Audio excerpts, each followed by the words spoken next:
Let's get right into it. Welcome to today's Explainer, where we're unpacking a massive, newly released document, the 2026 National Defense Strategy. And look, this isn't just your standard, run-of-the-mill policy update. This is a fundamental, ground-up shift in how the United States plans to position its military globally over the coming years. Whether you're a defense policy wonk, or you just want to grasp how the global landscape is shifting beneath our feet, this is a roadmap you've got to understand. It's going to ripple through everything from global markets right down to the domestic economy. So let's dive in and see exactly what the newly rebranded Department of War has in store for us. Right off the bat, we're hit with this striking visual rebrand.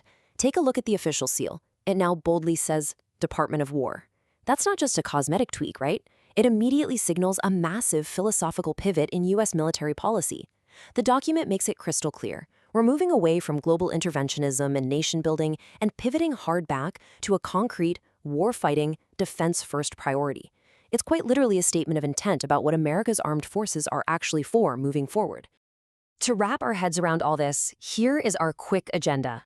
We'll look at the 2026 security environment, the new strategic approach, and then break down 4 key lines of effort: defending the homeland, deterring China, redefining alliances, and securing industry.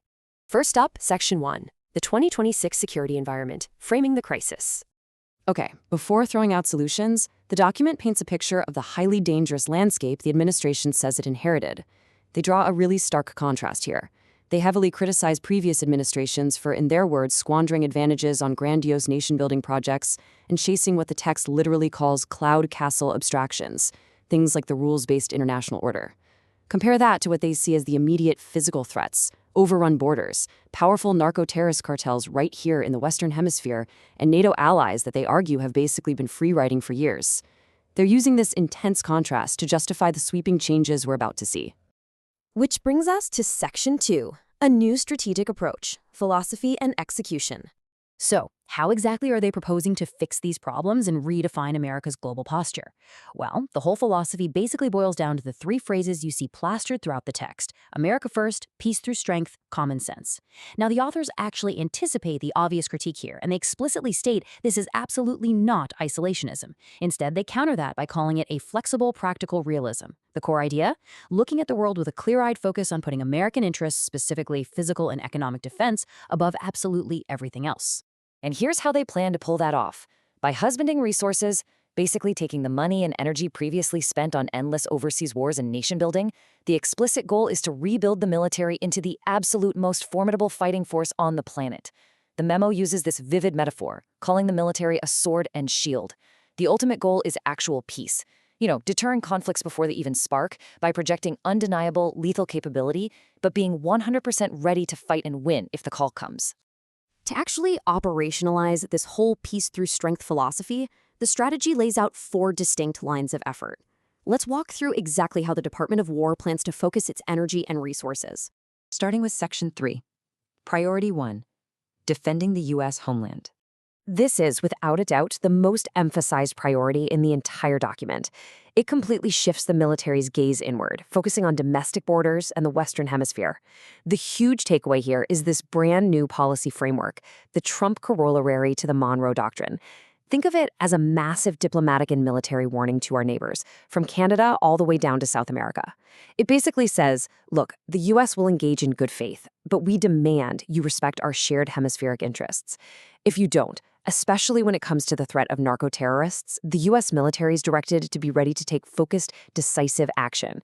They actually point to recent operations like Operation Absolute Resolve as proof that they are absolutely willing to intervene forcefully right here in our own hemisphere.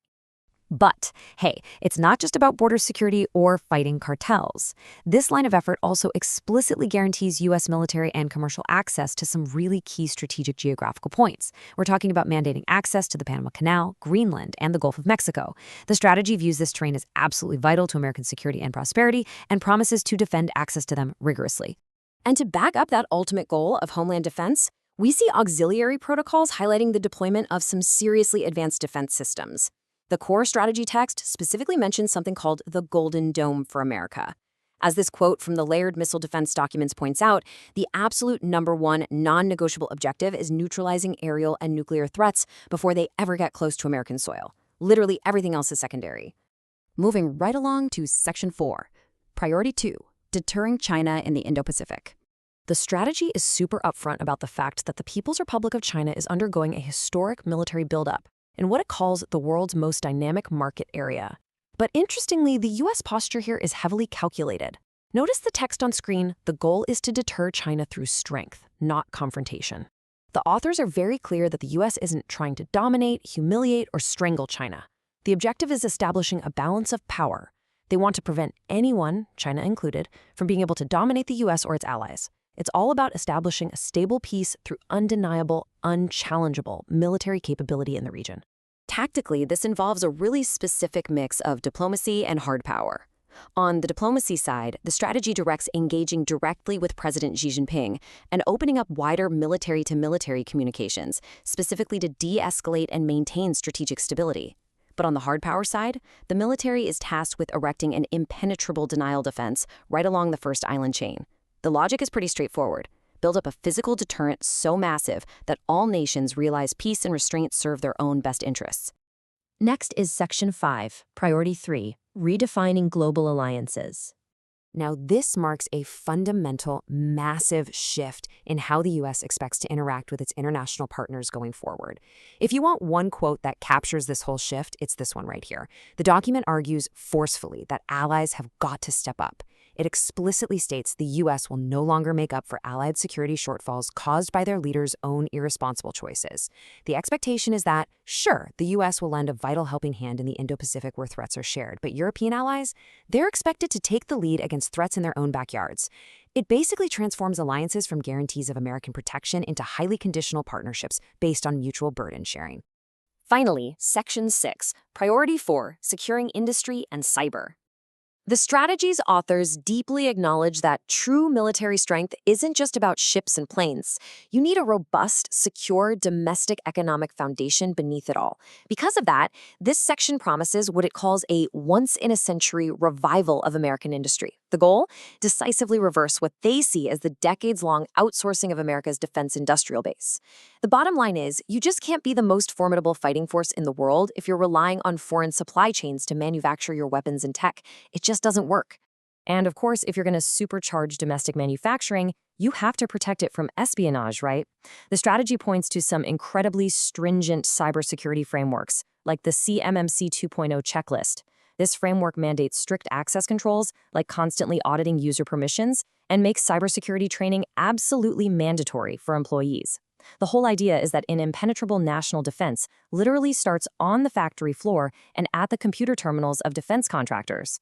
So how fast is all of this happening? Well, take a look at this early 2026 memorandum to senior Pentagon leadership.